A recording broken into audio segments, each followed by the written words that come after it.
จักคันบ่เนาะ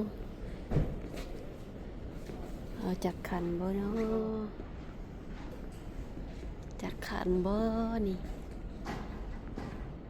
กามานี่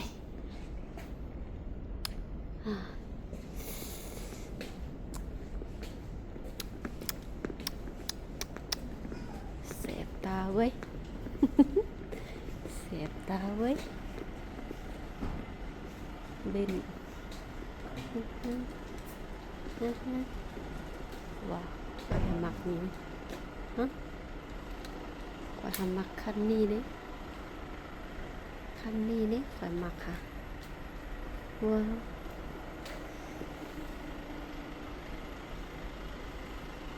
เป็นโฮม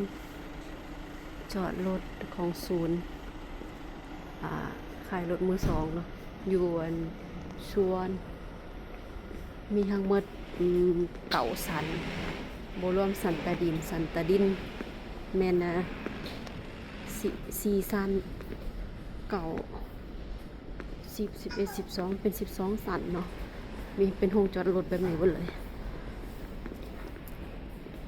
มื่อนี้มาเอารถให้ลูกค้า BMW ว้าวมินิคูเปอร์ว้าว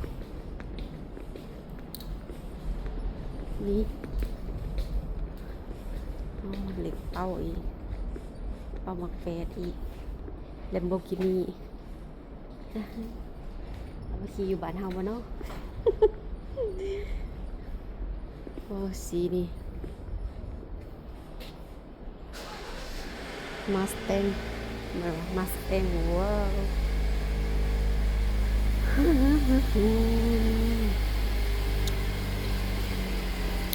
ลูลามาเฮาโซไลก็คือมันรถมือสองอันนี้มันจี๊บนี่